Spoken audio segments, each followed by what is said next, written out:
달마호성론 23번째 시간입니다. 저희는 네 번째 시간입니다. 저희가 1박 2일로 법회를 7번 합니다. 네 번째 시간입니다. 딱 가운데네, 딱 가운데. 정확히 가운데네요. 30일. 만약 한순간 마음이 일어나면 선과 악이라는 두 업이 있어서 천당과 지옥이 있을 것이다. 만약 한순간 마음이 일어나지 않으면 선과 악이라는 두 업이 없고 또 천당과 지옥도 없을 것이다.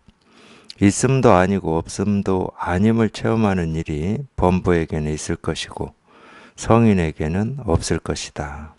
성인에게는 그러한 마음이 없으므로 가슴이 텅 비어 하늘처럼 끝이 없다. 31번째 내용은 여기까지입니다. 31번째 내용은 여기까지인데, 결국 이제 이 이야기도 전부 우리가 이제 분별에서 한번 몰록 벗어나는 그 얘기를 하고 있어요. 이제 보통 세간에서는 이 선을 추구하고 좋음을 추구하고 건강을 추구하고 아프지 않음을 추구하잖아요. 세간에서는 그렇습니다. 근데 이게 왜 이 망상이고 분별이냐면, 좋음이라든지, 그걸 선이라고 그럽니다. 보통 더 좋은 거, 더 나은 거, 뭐 건강한 거, 아프지 않은 거, 이런 걸 선이라고 그러고, 아픈 거, 부족한 거, 뭐 고통스러운 거, 이 결핍되어 있는 거, 불만족스러운 거, 이걸 보통 우리가 악이라고 그러죠.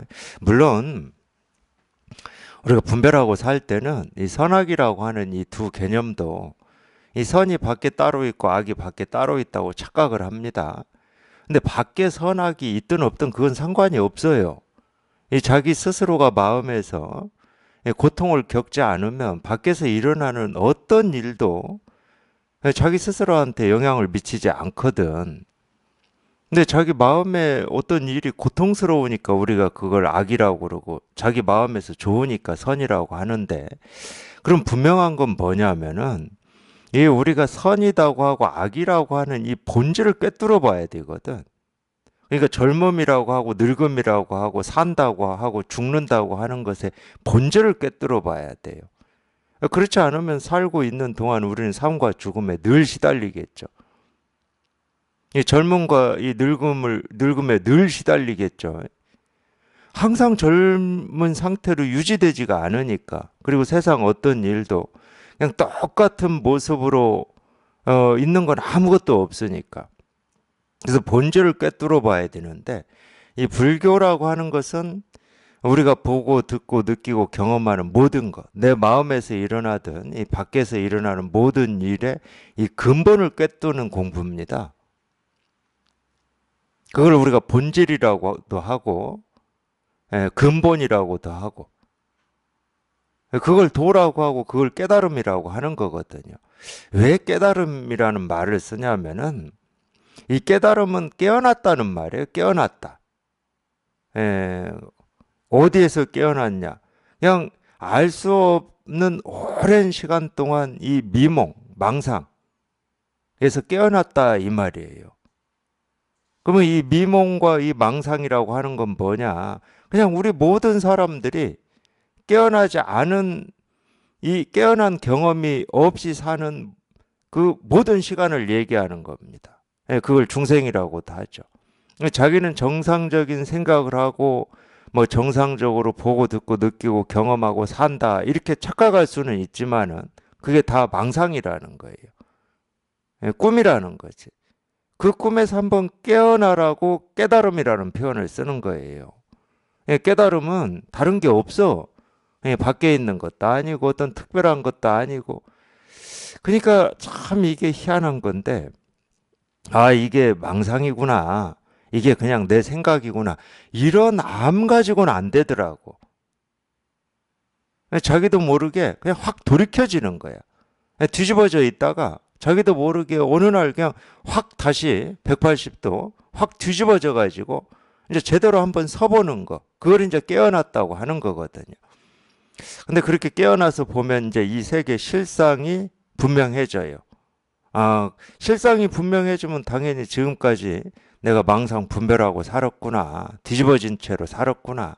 긴 꿈속에서 꿈을 진실이다, 현실이다, 사실이다. 이렇게 여기고 살았구나. 근데 이해가 잘 안 돼요, 사실은. 이 진실을 체험하고 보면은 어쩌면 그렇게 평생을 분별하고 망상 속에서 살고 있었을까? 그게 이해가 안 돼. 분별 망상하고 살 때는 분별 망상이 당연한 거니까 이해하고 말고 할 게 없어. 그게 삶이고 그게 전부기 때문에. 근데 딱 깨어나서 보면 저도 그랬거든요. 그러니까 우리가 살면서 나름 아무리 자기가 부족하고 결핍되고 뭐 어쩌고 한다 하더라도 나름 자기에 대한 이 일말의 자부심도 있고 다른 사람보다 낫다 하는 이런 생각도 있습니다. 어떻게 사람이 모든 게 다 못났다고만 생각하고 살 수 있겠어요? 자기 스스로인데. 그럼 못 살죠. 병 들어서 죽을 겁니다, 아마. 어떻게 자학만 하고 살 수가 있겠냐고.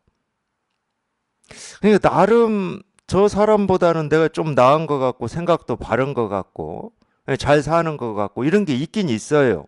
물론 그것만 있지는 않아. 부족도 있고 결핍도 있고 불만족도 있고 뭐 이것도 있죠. 근데 깨어나서 보면은 내가 조금 옳다고 여기고 낫다고 여기고 뭐 다른 사람보다 좀 괜찮다고 여긴 이 생각도 다 그냥 꿈이야, 꿈. 그냥 망상일 뿐이야. 진실이 아니야. 그냥 내 생각 속에서 헤매고 있었던 거야. 그냥 100%가 다 꿈이었어요. 100%가. 거기에 뭐 0.1%도 뭐 현실이 없고 사실이 없고 진실이 없어요. 근데 평생을 그렇게 살아왔다는 게 참 희한하죠. 내가 살아왔는데, 아니, 어떻게 이렇게 살 수가 있었을까? 단 한 번도 꿈에서 깨어나 보지 못하고 이 꿈속에서만 살 수 있었을까? 이게 이해가 안 돼요, 이해가. 물론 이해할 수 있는 건 아닙니다. 당연히 이해가 안 되죠. 그 이해가 되면 우리가 평생 분별하고 망상 속에 살겠습니까? 뭐 하려고 아파하면서 살겠습니까? 이해되면. 왜 고통 속에서 살겠습니까?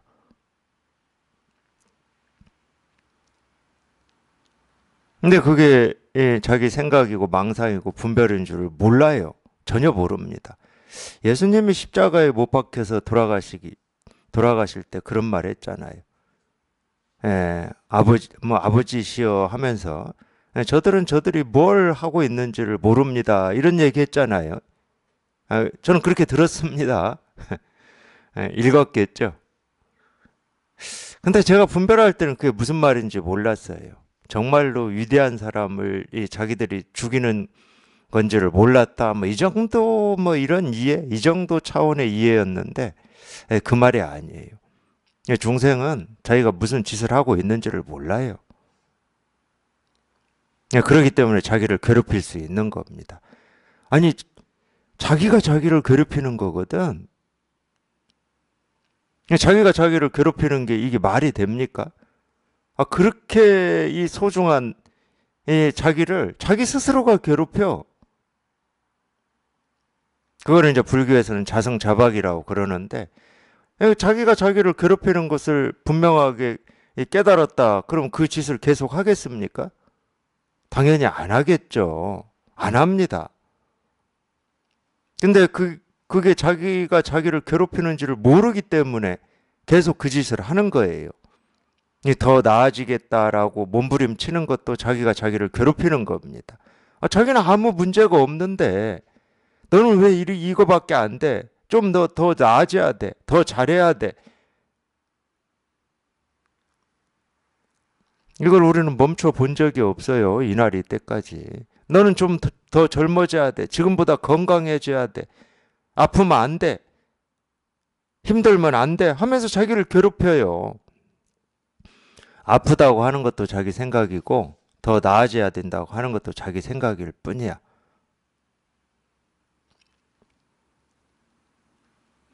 한 번도 자기 스스로를 있는 그대로 긍정하고 인정하고 사랑해 본 적이 없다니까, 중생은. 그렇게 소중한 자기라고 하면서. 그러니까 그게 이해가 안 되는 거예요. 물론 저도 이해가 안 됐죠.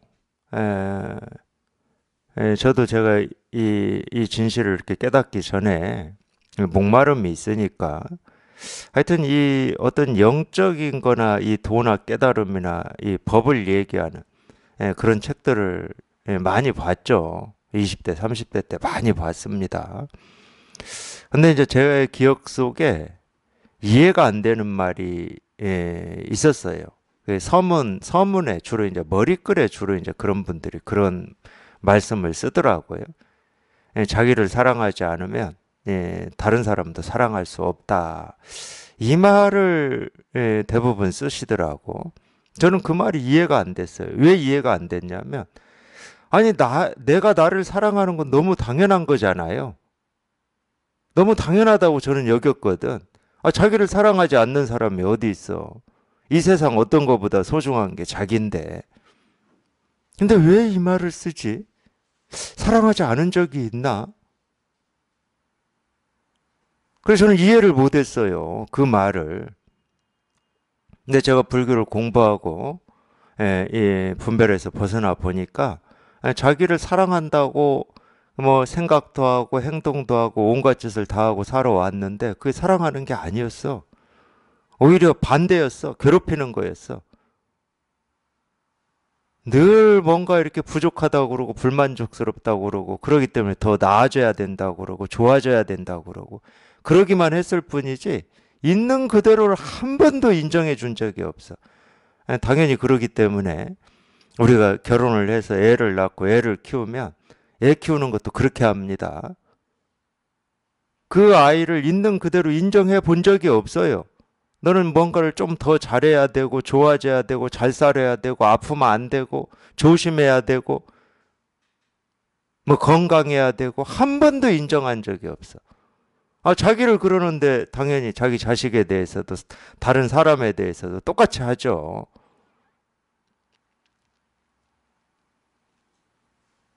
그러니까 이 중생심을 가지고 사는 동안에는 있는 그대로를 인정하고 사랑하고 그냥 있는 그대로를 이렇게 수용한다, 받아들인다라고 하는 말이 무슨 말인지를 모르고 살아요. 기껏해야 노력해요, 노력. 노력할 뿐이지, 그 노력도 사실은 있는 그대로를 인정하지 않는 거야. 있는 그대로를 인정하는 건 노력할 필요가 없죠. 동양에서는 그걸 자연이라는 한자로 씁니다. 스스로 그러하다. 자연이라는 말로 써요. 스스로 그러할 뿐이야. 스스로 그러할 뿐인 이게 도거든. 우리 몸도 마음도 마찬가지입니다. 스스로 그러할 뿐임이 분명하면 어떤 것도 취하고 버리고 할 게 없어요. 어떤 것도 취하고 버리고 할 게 없다니까.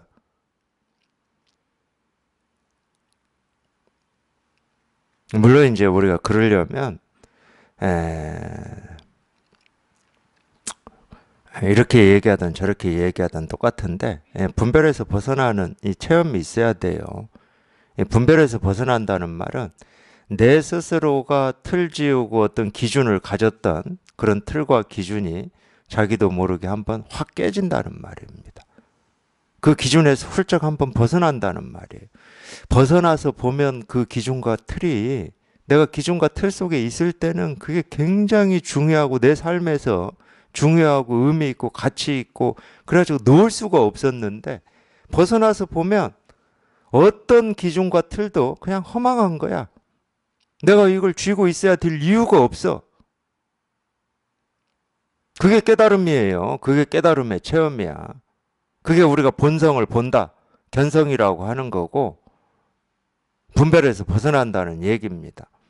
분별에서 벗어나 보면 내가 옳다고 여기든 그르다고 여기든 했던 그 기준과 틀이 있잖아요. 그냥 그게 허망한 거야. 그냥 아침 안개 같고 물거품 같고 꿈과 같고 뭐 드라마나 연극과 같고 거기에 의지해서 거기에 기대서 내가 살아야 될 이유가 털끝만큼도 없어요. 그러니까 자유로워지는 겁니다. 이 몸뚱아리만 가지고 얘기하면 더 젊어져야 된다. 그 기준이거든. 더 건강해져야 된다. 그 기준이에요. 그러니까 거기에 기대질 않아요. 거기에 의지하질 않아. 그게 진짜 사랑인 겁니다. 불교에서는 그걸 자라고 그래요. 자. 기독교에서는 사랑이라고 그러고. 그러니까 불교에서 얘기하는 그 자, 물론 이제 자를 얘기할 때는 이 비까지 붙여서 자비 이럽니다. 근데 자라는 뜻하고 비라는 뜻은 측면이 달라요. 똑같은 걸 얘기하지만 측면이 다릅니다. 기독교에서는 사랑이라고 그러는데, 그러니까 우리가 이 자비라는 말과 이 사랑이라는 말을 우리 머릿속에서 생각으로 그려내는 이 자비와 사랑이 있어요. 그건 진짜 이 기독교나 불교에서 얘기하는 자비와 사랑이 아닙니다. 진짜 자비와 사랑은 이 자기 기준과 틀이 없는 거예요. 모든 상에서부터 벗어나는 겁니다. 근데 그거를 이제 이 마음의 상태로 보면 이 텅 비고 고요하고 깨끗하다고 그러죠. 마음의 상태로 보면.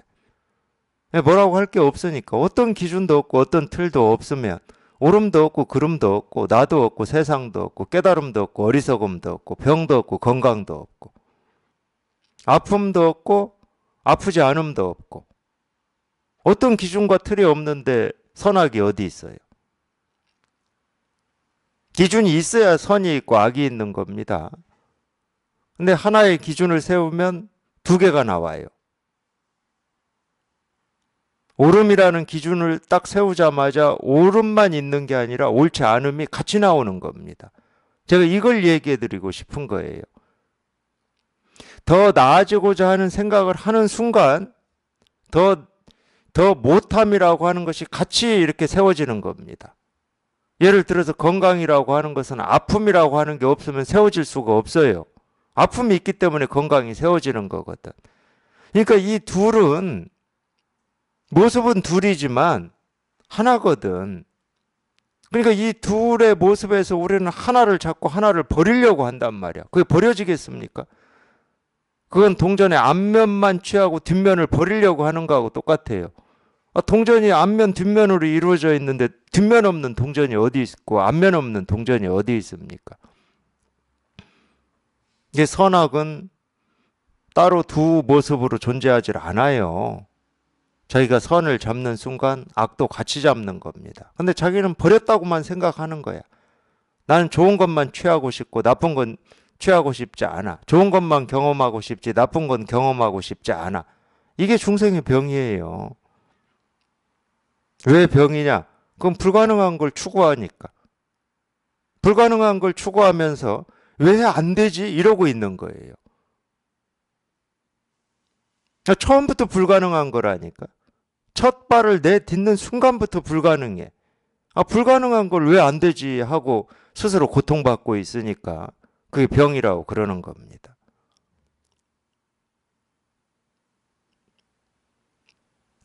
육조스님이 육조해능을 얘기합니다. 육조선입니다. 그러면 육조해능인데 20대 때 나무꾼으로 살다가 이제 육조단경을 보면은 육조선님 아버지는 관리였어요. 관리. 중국의 관리였는데 어떻게 영모에 좀 휘말렸나 봅니다. 영모에. 그래서 귀향을 갔어요. 중국에서는 귀향을 주로 어디로 보내냐면 물론 북쪽으로도 보냈는지는 모르겠지만 그건 뭐 제가 읽어본 적이 없습니다. 주로 남쪽으로 보냈습니다. 중국의 남쪽은 기후가 뭐라고 해야 됩니까? 이 중국은 땅이 워낙 커가지고 예를 들어서 이 서북 쪽에는 이 히말라야 산맥이 있습니다. 그러니까 거기는 좀 추운 곳이겠죠. 남쪽은요 거의 아열대. 막 원숭이도 크고 뭐 바나나도 나오고 막 코끼리도 살고 하는 그 아열대야. 우리가 쉽게 얘기하면 남쪽에 이 중국하고 이렇게 국경이 접해 있는 게 우리가 동남아라고 하는 데 있잖아요. 뭐 베트남, 캄보디아 뭐 이런 데 있잖아요.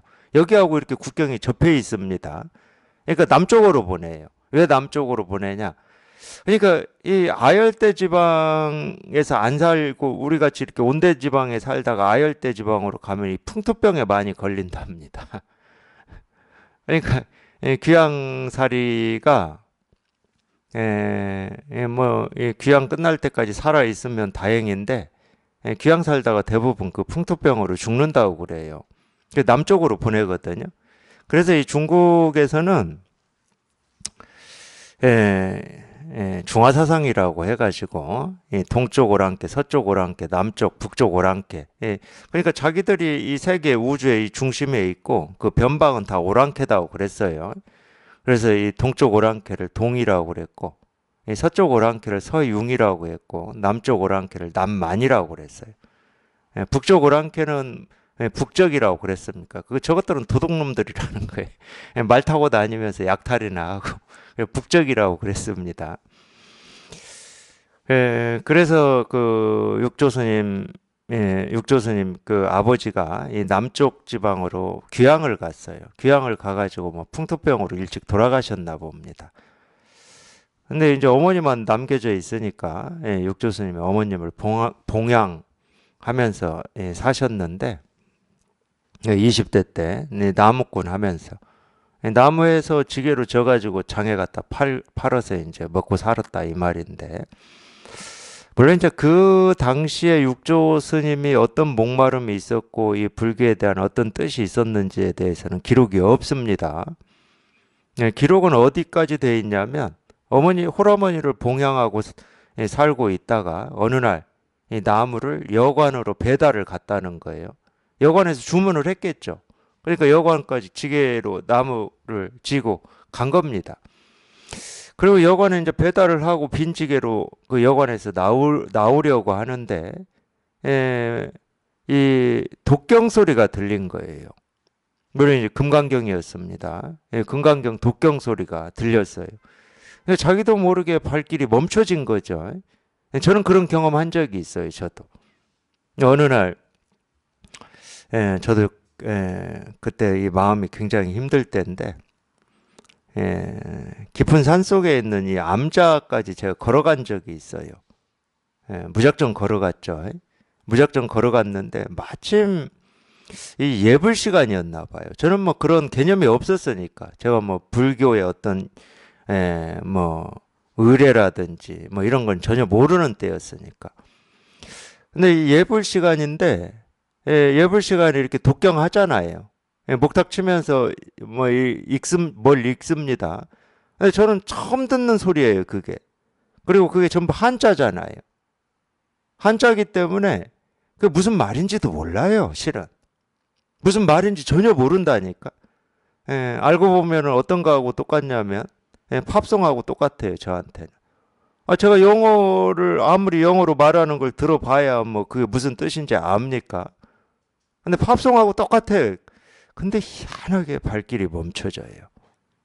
이 발길이 멈춰지면서 그러니까 무슨 뭐 왜 너 그렇게 바보처럼 살았어 이런 뜻이 전달되는 것도 아닌데 발길이 멈춰지면서 그냥 서서 그냥 선 채로 저도 모르게 하염없이 눈물을 흘린 적이 있어요. 그러니까 무슨 뜻이 있어서 그런 게 아니에요. 무슨 의미가 전달되어 있는 것도 아니야. 제가 이 얘기를 해드리는 것도 마찬가지입니다. 우리 깨달음이라고 하고 진실이라고 하고 도라고 하고 실상이라고 하는 것은 머리로 이해하고 안다고 해서 전달되는 게 아니에요. 전달이 될 때는 그렇게 다가오는 겁니다. 뜻도 없고 의미도 없고 무슨 말인지도 모르는데 그냥 확 와서 꽂혀버리는 거예요. 우리가 너무 이 과학과 이성과 합리와 논리에 물들어서 살아가지고 이 세상이 과학적으로 이루어졌다고 생각할 수는 있겠지만 세상은 절대 과학적으로 이루어져 있지 않습니다. 그렇기 때문에 제가 또 조금 논점이 바뀌는데 이 불법의 어떤 교리나 가르침을 뭐 현대 과학을 끌어와 가지고 얘기하는 사람 보면 저는 한심해요. 한심해 죽겠어. 이 세상이 무슨 과학적으로 이루어져 있습니까? 우리 느낌이나 감각이 과학적으로 설명이 됩니까? 이성 합리로 설명이 돼요? 이 꽃이 피는 게 과학적으로 설명이 됩니까? 이 색깔이 이렇게 나오는 게 과학적으로 설명이 돼요? 얘들은요, 우리가 안다 그러면 어디까지나 아냐면은 이 뿌리가 땅 속에 있는 수분을 빨아들이고 잎이 햇빛을 받는다. 거기에는 색깔이 없어요. 그리고 이런 모습이 없어. 근데 희한하게 이런 모습이 나오고 이런 색깔이 나오거든. 이게 어떻게 과학적으로 설명이 돼요?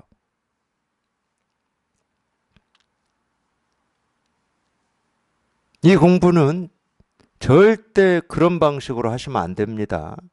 지금까지 뭐 학교 다니면서 세상 살면서 배우고 익히고 뭐 이게 이성이다, 알미다, 이게 옳은 거다. 이 방식으로 하시면 안 됩니다.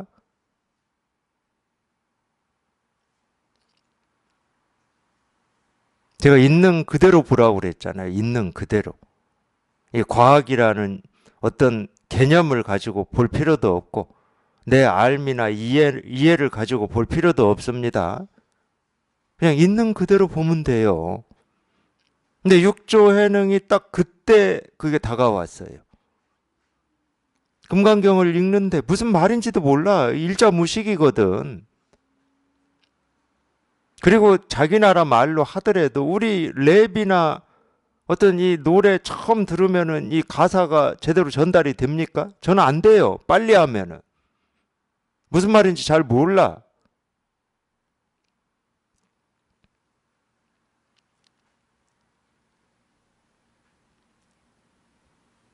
근데 거기서 금강경 독송하는 소리를 듣다가 그냥 문득 분별이 뚝 부러지면서 이걸 체험을 해버린 거예요. 그래서 이제 그 스님한테 묻죠. 그 독송을 한 게 스님인데, 아니, 지금 읽은 게 뭡니까? 이게 금강경이다. 예, 금강경은 누가 가르칩니까? 그러니까 오조홍인, 예, 동산이었을 겁니다. 동산. 예, 그 산이 동산에서 오조홍인 대사가 이 법을 펼치고 있었을 거예요. 오조홍인 스님이 예, 가르친다. 뭐 이래가지고 이 얘기를 하다 보니까 스님이 보니까 아니 이 젊은 이 친구가 아니 금강경 독송소리를 듣다가 견성을 해버렸네. 뭔가 달라. 이 얘기를 해보니까 자기 스스로는 견성을 못했다 하더라도 뭐가 좀 달라요. 그래서 아까 보니까 오조 홍인대사를 찾아가라 그랬어요. 근데 자기는 어머니가 있잖아요. 자기가 돌봐야 될 어머니가 있어. 자기 사정을 얘기했겠지. 그러니까 이 스님이 그때 은화라고 나오는데 육조단경에는 은화 뭐 열량인가를 주고 동네 사람들한테 이 얘기를 해서 이 노무를 보살피게 하고 그러니까 이 젊은이는 공부시키자 이거예요. 공부시키자. 지금 이 세간에서 어머니 봉양하고 이렇게 한평생 보내기에는 좀 아까운 친구다. 공부시키자. 그래가지고 그렇게 해가지고 해능이 걸어서 오조 홍인대사한테 찾아갑니다.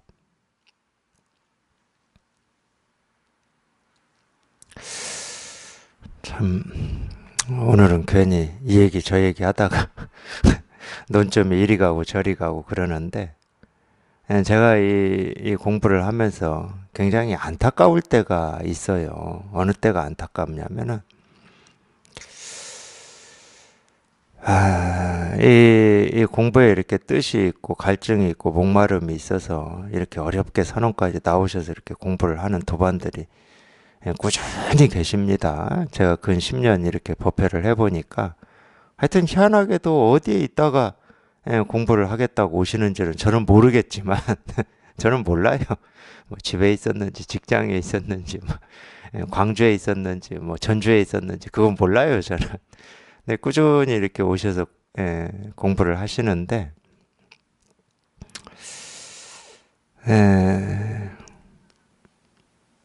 뭐 사람이 다 같지는 않죠. 당연히 같을 수는 없죠. 근데 어느 때가 안타깝냐면은 예, 참 이렇게 오셔가지고 이렇게 공부를 해보겠다 이렇게 마음을 내고 예, 뜻을 비칠 때는 정말로 이 공부에 이 전심전력을 다 할 것 같은 이렇게 표현을 하시거든요. 예. 근데 조금 시간이 지나면은 양다리를 걸쳐요. 예, 세간의 일도 조금 해야 되고 공부도 조금 해야 되고 예, 이렇게 해가지고는 예, 공부 못 합니다. 절대 못 해요. 예, 이거는 제가 이 경험, 예, 제 삶에서도 경험한 거고 예, 지금까지 예, 공부하는 이 도반들하고 한 10년 가까이 지내면서도 제가 경험한 거예요. 할 수가 없어요. 그냥 마음은 오로지 공부에 있어야 돼요. 마음은. 예를 들면은 이 운동선수들도 예, 이 직업으로 예, 그러니까 생계로 운동하시는 분들이 있어요. 그걸 우리가 프로라고 그러는데 이 프로 선수들이 성적이 잘 나오다가 이 성적이 이유 없이 떨어질 때가 있어요. 그때는 반드시 마음이 두 개에 있는 겁니다. 이쪽에도 좀 있고 이쪽에도 있는 거예요. 그 전까지는 마음이 오롯이 자기가 하고 있는 거기에 있었어요. 예, 거기에 있기 때문에 성적이 나오는 겁니다. 근데 이제 어느 정도 좀 자기가 이걸 좀 성적도 나오고 이 돈도 되고 이러면은 자기도 모르게 또 이 세간 쪽에 이 마음이 쓰여요.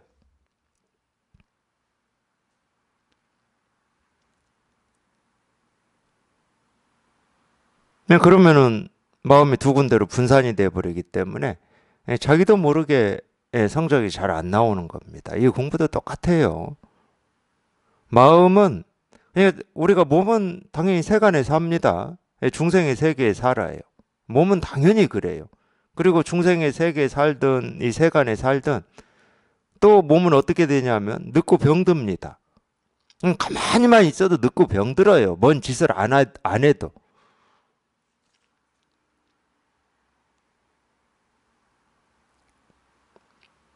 그래도 마음은 이 공부에만 있어야 돼요. 그래야 우리가 이 공부를 깊이 있게 할 수 있는 겁니다. 예, 그럴 때 좀 안타까워요.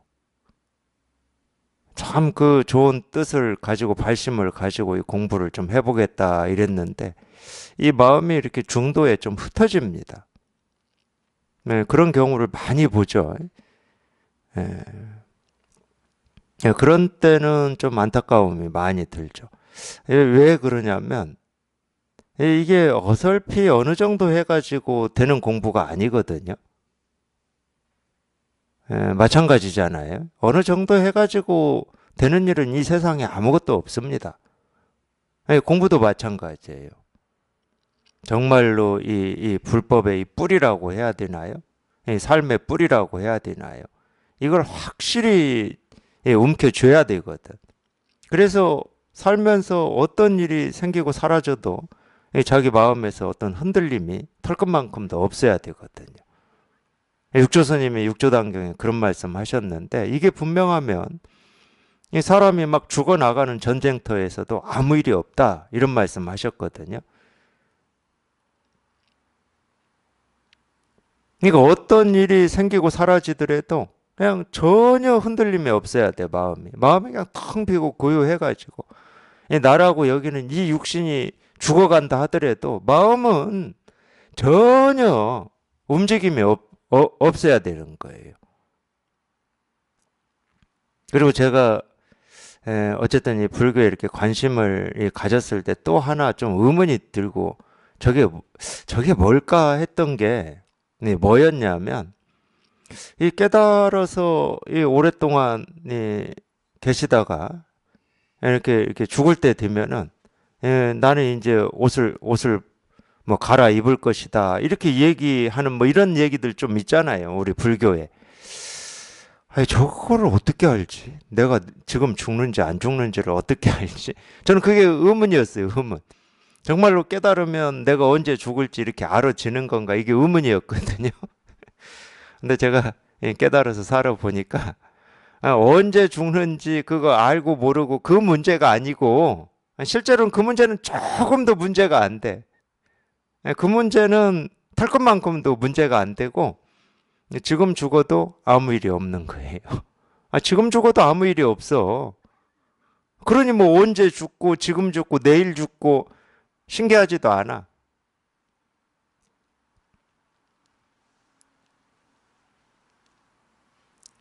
그걸 우리가 생사해탈이라고 그래요. 불교에서 생사해탈. 그러니까 이 공부의 뜻을 두신 분들은 예수님도 그런 말씀 하셨어요. 죽은 사람 장사 지내는 이 마을 사람들 보고 무슨 얘기를 했느냐.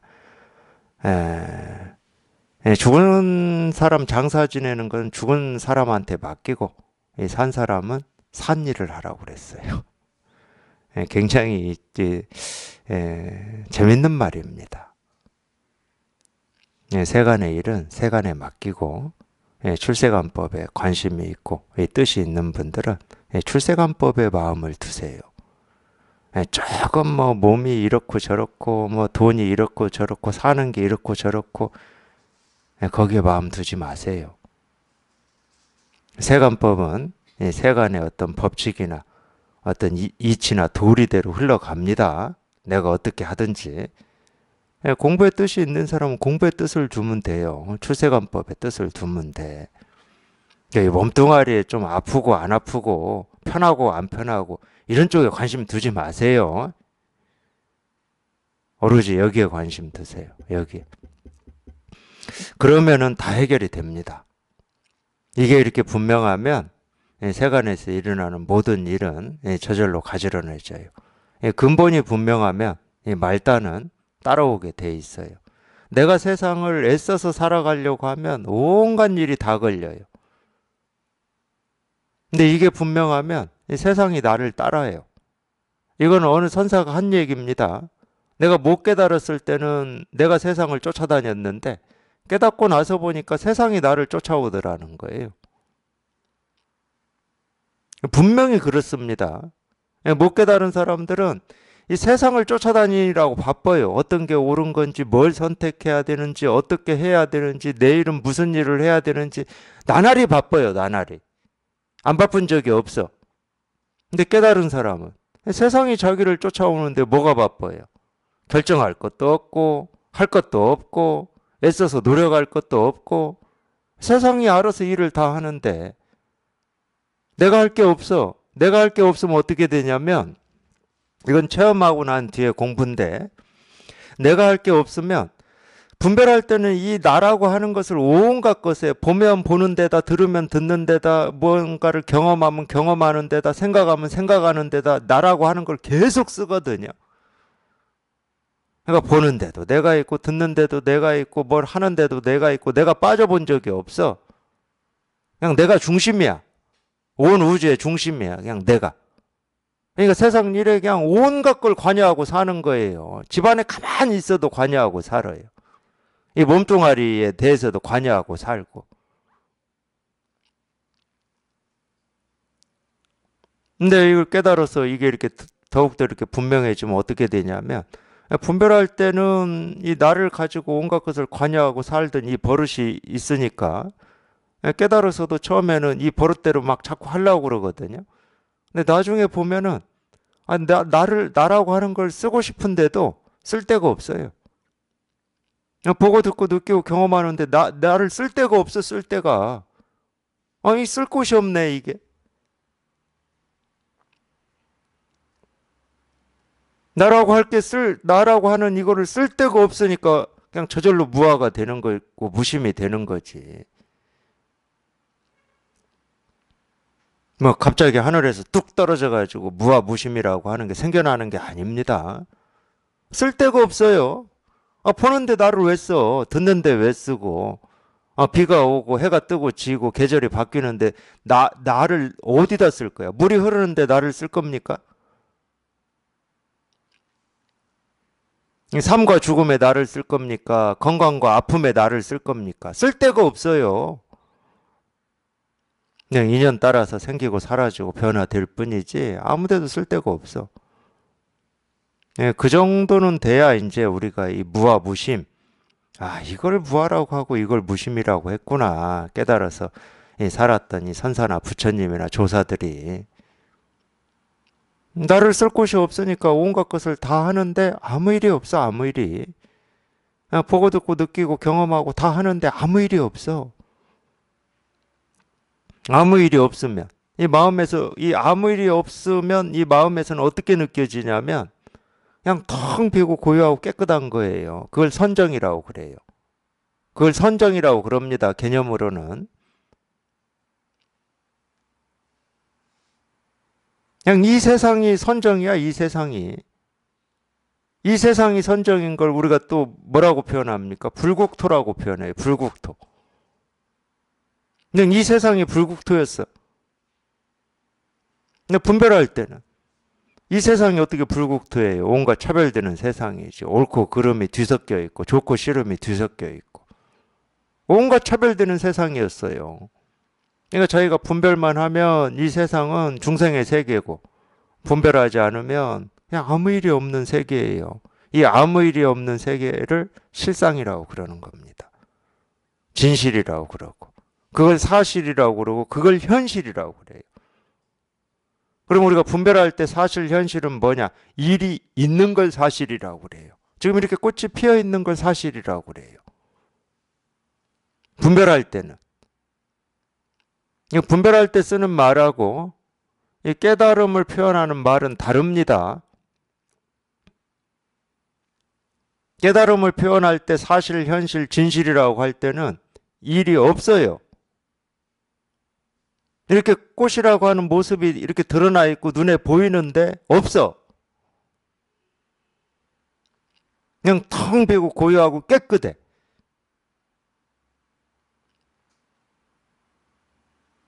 그거를 육조 스님은 일행삼매라고 그랬어요. 일행삼매. 이 세상이 온통 삼매인데 그러니까 앉으나 서나 보나 들으나 온통 삼매야. 온통 선정이고. 그러니까 수행할 때 선정이라고 하는 이 개념하고 진짜 선정이라고 하는 이 뜻하고는 다른 개념이에요. 똑같은 이름으로 쓰지만. 못 깨달았을 땐 선정이라고 하는 것은 선정이라고 하는 어떤 상태가 있습니다. 근데 깨달아서 보면 선정은 그냥 이 세상이 선정이에요. 그거를 우리가 진실이라고 그러고 실상이라고 그러고 깨달음이라고 그러고 도라고 그러는 겁니다. 그거를 뭐 세상을 보는 눈이라고 얘기할 수도 있죠. 그 눈은 이 육신의 눈이 아니에요. 육신의 눈은 분별밖에 못해요. 크냐 작냐 옳으냐 그러냐 이런 분별밖에 못해. 세상을 보는 그 눈은 안목입니다. 안목. 이 지혜를 보는 눈이에요. 실상을 보는 눈. 그걸 우리가 마음의 눈이라고 그러죠. 그 마음의 눈은 우리 모두가 태어날 때부터 다 갖추고 있습니다. 우리만 갖추고 있는 게 아니고 우리가 꽃이라고 사물이라고 여기고 있는 이 사물에도 다 갖춰져 있어요. 그래서 보통은 우리가 분별할 때는 자기 중심이니까 내가 꽃을 본다고 그러죠. 우리 언어도 그렇게 되어 있습니다. 주어가 있어요. 먼저 내가. 목적어가 있어요. 목적어는 어떤 대상입니다. 꽃을. 그 다음에 수어가 있어요. 본다, 듣는다, 느낀다, 뭐 잡는다, 놓는다 이런 수어가 있어. 그러니까 우리가 분별밖에 못하는 거예요. 근데 실은 그 눈은 이 내가 대상이라고 하고 사물이라고 하는 여기에도 있는 거거든. 그러니까 실제로는 내가 꽃을 보는지 꽃이 나를 보는지 우리는 몰라요. 몰라. 내가 소리를 듣는지 저 소리가 나를 듣는지를 우리는 모른다니까. 근데 습관적으로 내가 본다고 그러고 내가 듣는다고 그러고 내가 행동한다고 그러고 내 뜻이다고 그러고 내 의지다고 그러고 내가 산다고 하고 습관적으로 그러고 있어요. 무서운 습관입니다. 굉장히 무서운 습관이에요. 그 습관을 못 벗어나는 겁니다.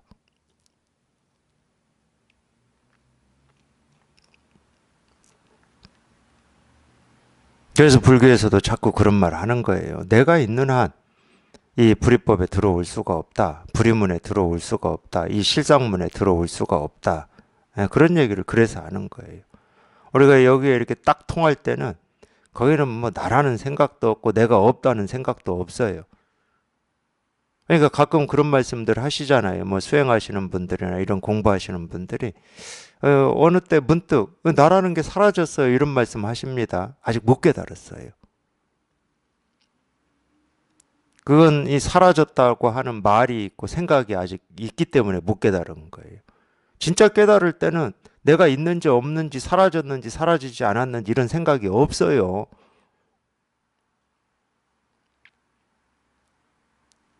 가끔 뭐 세상이 이 하나의 이걸로 전부 돌아가요. 뭐 이렇게 얘기하시는 분들도 있고 그러는데 그건 전부 알미입니다. 그건 깨달음이 아니에요. 이 견성 체험이 아니야. 이 견성을 체험할 때는 뭐가 없어요. 내가 있니 없니 이런 게 없어. 부처가 있니 없니 이런 게 없어요.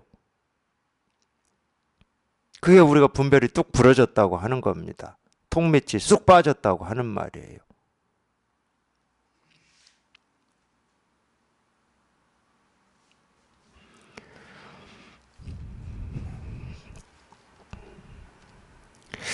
예, 만약 한순간 마음이 일어나면 선과 악이라는 두 업이 있어서 천당과 지옥이 있을 것이다. 그러니까 뭐 믿으면 천국, 믿지 않으면 지옥이라는데 예, 천당과 지옥이 따로따로 있다고 많은 사람들이 이 얘기를 해요. 뭐 불교에서도 극락 얘기하듯이 그게 뭐 어디 죽어서 가는 뭐 따로따로 있는 세상이라고 보통들 많이 말씀하시는데 천당과 지옥은 절대 둘이 될 수가 없어요. 동전의 양면처럼 딱 붙어 있어가지고 죽어서 가는 것도 아니고 지금 당장 실감하고 지금 당장 체험하는 겁니다. 자기가 이 번뇌 고통 속에 있으면 그걸 지옥이라고 그러는 거고 번뇌가 사라져서 아무 일이 없으면 그걸 극락이라고 그러는 거죠. 극락은 그러기 때문에 분별에서 벗어나는 걸 얘기를 하는 겁니다. 천당도 마찬가지예요. 자기가 지금 분별에서 벗어나는 걸 천당이라고 하는 거지. 죽어서 뭐 그런 이 천당이라고 하는 그 있는지 없는지를 우리가 어떻게 합니까? 그러니까 참 그런 거를 어떤 사실인 것처럼 또 이 얘기를 하고 싶어 가지고 보면은 뭐 갑자기 뭐 죽어서 천당 갔다가 돌아온 이야기도 있고 막 그러는데 다 꿈입니다. 다 꿈이에요. 어디 천당이 뭐 따로 있어야 거기를 갔다 오죠. 제가 천당을 가본 적은 없어요. 밖에 있는 천당은 가본 적은 없어. 그래서 뭐 있다고 주장하는 사람들이 갔다 왔다는데 뭐 제가 뭐라고 하겠습니까? 근데 분명한 건 뭐냐면 다 그 망상이라는 거예요. 다 망상입니다. 있다 그러면 이거밖에 없다니까. 있다 그러면 이거밖에 없어요. 그냥 이 진실밖에 없어. 있다 그러면. 이 진실 하나지 다른 일은 없어요. 아무 다른 일이 없어. 사는데 아무 다른 일이 없고 이 진실 하나밖에 없기 때문에 어떤 번뇌도 없고 고통도 없고 갈등도 없는 거예요. 근데 우리가 이 번뇌, 고통, 갈등 속에 있을 때는 온갖 고통과 갈등과 이 병이 다 있죠. 있는 것처럼 느껴지고 실감이 돼. 그러니까 제가 그게 느껴지고 그게 실감이 되고 있다고 확신하는 사람들한테 제가 이런 말 하면 제 말을 안 믿겠죠. 그 어디에 있습니까? 제가 느끼고 있습니다. 그래요. 제가 그렇게 경험하고 있습니다. 그래요. 그러니까 2조 해가가 3조 승찬이 찾아와서 이 제자가 굉장히 고통스럽습니다. 이 풍토병 걸렸었거든요. 3조 승찬이. 지금으로 치면 문둥병. 불치병이죠. 낫질 않는 병이에요. 근데 승찬이 어디서 이렇게 들은 말은 있는 것 같아요. 이 문둥병 걸리면 저 어릴 때도 어른들한테 그런 얘기를 많이 들었는데 그러니까 참 이 문둥병이 이게 전염병인가 봐요. 저 자세히 모릅니다. 이 전염되는 걸 막기 위해서 그런 말씀들을 하신 것 같아. 저희 이 초등학교 때 학교 다니면은 학교 걸어가는 길 양쪽으로 뭐 보리밭도 있고 유채밭도 있고 이러는데 보리밭에 숨어 있다가 사람 이 간을 빼서 먹는다 막 이렇게 무서운 이야기를 했어요 어른들이. 그러니까 문둥병 환자다 그러면 이게 보통 이 세상이나 사람들로부터 예, 뭐 가까이 갈 수도 없고 이 멸시받는 건 뭐 말할 것도 없고 예, 만약에 동네 근처에 뭐 그런 사람들이 온다 그러면 동네 사람들이 막 돌을 던져가지고 쫓아내고 하여튼 그런 얘기를 많이 들었어요 저는. 그러니까 예, 그런 존재였습니다 이 승찬이. 예, 마음이 얼마나 고통스러웠겠습니까? 나는 왜 이렇게 태어났을까? 근데 어디서 들은 이야기는 있었던 것 같아요. 이 불교에서 하는 얘기. 예, 그래서 이 현생에 이렇게 고통을 받는 건 전생에 죄를 지었기 때문이다. 이런 걸 들었던 것 같아요. 그러니까 이 조회가한테 찾아와서 이분이 물은 건 그거밖에 없어요. 제가 전생에 지은 죄를 소멸시켜 달라고 했어요. 소멸시켜 달라고. 얼마나 고통스러웠으면. 나는 왜 이렇게 태어났을까? 뭐 이게 얼마나 고통스러웠으면. 그러니까 이 조회가가 뭐라고 그랬습니까? 네 죄를 가지고 오면 내가 그거 소멸시켜 줄게 그랬어요. 그 말에 삼조 승찬이 참 드라마틱한 거고 기가 막힌 거고 정말로 이 공부에 인연이 딱 맞아 떨어진 건데 그 말에 삼조 승찬이 그냥 확 막혀버렸어요. 자기는 여태까지 죄가 있고 고통이 있고 아픔이 있다고 경험하고 느끼고 사실이라고 여겼는데 그 말을 듣고 해버렸어요. 해버렸어. 반항을 못한 거예요. 이 반항은 전부 생각이 하는 겁니다. 논리가 하는 거예요. 논리가. 아니 내가 이렇게 아프고 이렇게 느끼는데 이게 고통이고 이게 죄고 이게 아픔이죠. 이렇게라도 말을 해야 되는데 그 말을 듣고 확 막혀버렸어요. 설명을 하자면 이런 거예요. 자기는 평생 죄가 있다고 그러고 전생에 업이 있다고 확신을 하고 살았는데 그 죄가 좋아 이 순간 갑자기 멍해져 버린 거예요. 그래서 이 죄가 어디에 있는지를 찾아봤죠. 찾아봤는데 찾을 길이 없어요. 마찬가지입니다.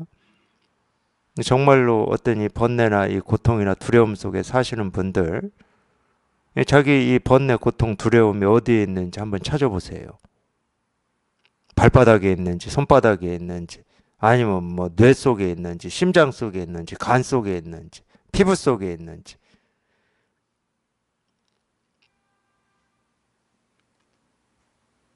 그 고통의 뿌리, 그 고통의 원인, 찾아도 찾을 수가 없을 겁니다. 없어요. 어디에 뿌리를 내리고 있는 고통이 아니거든. 삼조승찬이 그 말을 계기로 해서 깨달았어요. 깨닫고 보니까 죄가 없어. 죄의 자성이 없어요. 그러면 이 죄라고 한 건 뭐였냐? 그냥 자기 생각일 뿐이었어. 그냥 자기 생각일 뿐이었다니까.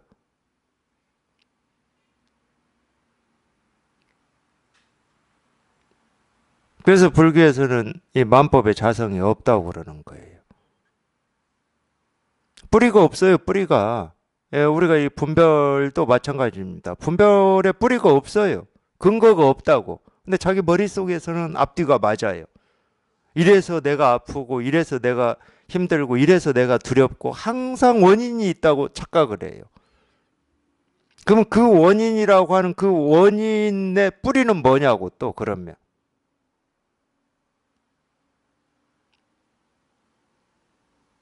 사실 뿌리가 없어요. 그냥 다 자기 생각일 뿐이야. 100%다 자기 생각일 뿐입니다. 그렇기 때문에 그 생각이라고 하는 그 생각에서 자기가 한번 벗어나 보면 모든 번뇌가 소멸되는 거예요. 업장이 소멸돼 버린다니까. 그게 불교의 가르침이거든요. 그냥 모든 업장이 다 소멸돼 버려. 그 순간. 그걸 여기에서는 만약 한순간 마음이 일어나지 않으면이라고 이렇게 표현해 놓은 거예요. 한 생각 일으키지 않으면. 그러니까 한 생각이 일어나면 온통 이 대립, 갈등, 번뇌의 세상이고 한 생각이 일어나지 않으면 아무 일이 없는 세상이에요. 그걸 출세관이라고 그러죠. 그러니까 세간과 출세관은 따로 있는 세상이 아니고 천당과 지옥은 따로 있는 세상이 아닙니다. 자기가 분별하면 지옥인 거고 분별하지 않으면 천당인 거지. 있음도 아니고 없음도 아님을 체험하는 일이. 그러니까 이런 말이 그래서 이제 대승의 가르침이라고 그러는 거예요. 보통은 뭐 수행을 하거나 조금 이렇게 제가 보기에는 어설프게 공부하는 건데 어설프게 공부하시는 분들이 없음을 체험하거든. 그러니까 말이 다 그렇게 나오는 거예요. 내가 사라졌어요. 이렇게 나와요. 제가 지금까지 이렇게 법회를 하면서 내가 사라졌다라고 이렇게 말하는 분들한테는 이 견성 체험이라고 한 번도 얘기해 주질 않습니다. 내가 사라졌다는 걸 그 아는 사람이 아직 있는데 그게 어떻게 견성이에요? 자기가 그걸 지금 알고 있잖아. 내가 사라졌다라고 하는 걸 알고 있잖아. 그건 알미지 견성은 아니에요. 알면서 벗어난 게 아니야. 그러니까 이 체험은 있음도 아니고 없음도 아니라니까. 무슨 없음을 체험하고 있음을 체험하는 게 아니야. 또 반대로 있음을 체험하시는 분들도 있어요. 그냥 이 법이라고 하는 뭐 이게 이렇게 분명해졌습니다. 이러는 분들도 있어. 법이 뭔지 알겠습니다. 그럼 법이 있다는 걸 체험한 거예요. 법이 있다라고 하는 걸 체험한 건 뭐예요? 그 있다는 걸 아는 내가 있잖아. 그것도 저는 인정 안 하죠. 당연히 인정할 수가 없죠. 그러니까 이건 있음을 체험하는 것도 아니고 없음을 체험하는 것도 아닙니다. 있음과 없음에서 벗어나는 거예요. 삶을 체험하는 것도 아니고 죽음을 체험하는 것도 아니야. 삶과 죽음에서 벗어나는 거예요. 그러니까 이건 알 수가 없어요. 불가사의에. 진짜로 체험하고 보면 불가사의예요. 뭐라고 할 수가 없어요, 이거는. 자기 스스로는 이제 목마름이 딱 끝이 났어. 자기 스스로는. 아니, 목마름이 끝이 난 거를 자기 스스로 모를 수가 있습니까? 사막을 건너고 있는데 물이 없어서 목이 말라 죽겠어.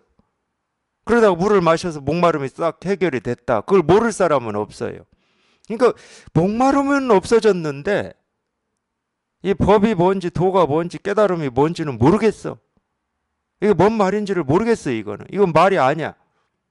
근데 목마름은 사라졌어. 더 이상 추구하는 게 없고 갈망하는 게 없어. 그러니까 갈망하는 게 없음을 느끼고 추구하는 게 없음을 느끼고 이건 느낄 수 있어요. 우리가. 우리는 느낌이 있고 생각이 있고 의식이 있는 존재니까. 근데 법이 뭐고 깨달음이 뭔지는 몰라요. 이 법이라고 하는 뭐가 없기 때문에 깨달음이라고 하는 뭐가 없어요. 근데 이 깨달음이나 법을 굉장히 이렇게 갈망하고 목말라 하는 분들은 하여튼 그런 좀 우리가 보면 그런 가상 체험들을 합니다. 저도 수행할 때 꽤 많이 했어요. 이런 게 법이 말을 하면 이런 게 법이구나. 뭐 말을 하면 이러는 건데 그걸 가상 체험할 때는 생생해요. 그러니까 거기에 속아버리는 거예요.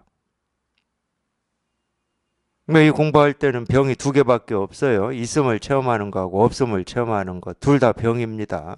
이건 있음도 아니고 없음도 아니에요.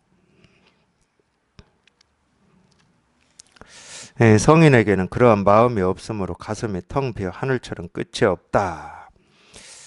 그런 마음이 없다. 뭐 있다 하는 마음도 없고 없다 하는 마음도 없다. 이런 말입니다. 부처라는 마음도 없고 중생이라는 마음도 없어요. 깨달음이라는 마음도 없고 어리석음이라고 하는 마음도 없어. 그래야 우리가 이게 텅 비었다 이렇게 얘기할 수 있잖아요. 좋은 것이 가득 차 있다. 그건 텅 빈 건 아니지. 좋은 걸로 차 있는 거지. 예를 들어서 깨달음으로 가득 차 있다. 그건 텅 빈 게 아니지. 깨달음이라고 하는 게 있는 거지. 없음으로 가득 차 있다. 그 없음이라고 하는 그게 있는 거지. 이거는 불가사의한 겁니다. 불가사의하기 때문에 우리 알미나 이해로 할 수가 없어요. 그냥 저절로 한번 이렇게 통해야 돼. 저절로 이렇게 확 한번 통해야 돼. 그냥 통해야 돼. 그냥 한번 이렇게 툭 통해야 되는 거예요. 툭 통하고 보면 물론 이제 처음 경험한 거니까 새롭긴 새롭죠. 지금까지는 이 분별이 익숙한 거고 처음 이렇게 통한 건 새롭죠. 새롭긴 한데 희한하게도 이 새로운 이게 그냥 내가 평생 살면서 자기 스스로를 한 번도 떠나본 적이 없는 거야. 이거 하나 가지고 지금까지 보고 듣고 느끼고 밥 먹고 잠자고 온갖 것을 다 하고 살았던 거야. 근데 새로워요. 희한하죠. 평생을 이거 하나 쓰고 살았으면 익숙한 거다 이렇게 느껴질 것 같은데 안 그렇습니다. 이거 하나 쓰고 살았어 평생을. 근데 새로워. 자기가 처음 실감한 거예요. 지금까지 익숙한 건 분별망상밖에 없어. 그러니까 참 이 법이라고 하는 이게 신기해요. 신기해. 묘해 묘해. 분별하는 입장에서 보면은 두 개가 성립하지 않는데 새로우면서도 익숙하다. 이 두 말은 성립하지 않는 말이거든요. 있으면서도 없다. 성립이 안 되는 말입니다. 근데 이걸 체험하고 보면 이 성립되지 않는, 우리 머리로는 성립할 수 없는 이게 그냥 당연한 거예요. 있는데 없고 그냥 늘 있었던 건데 새롭고 그냥 있는데 없어.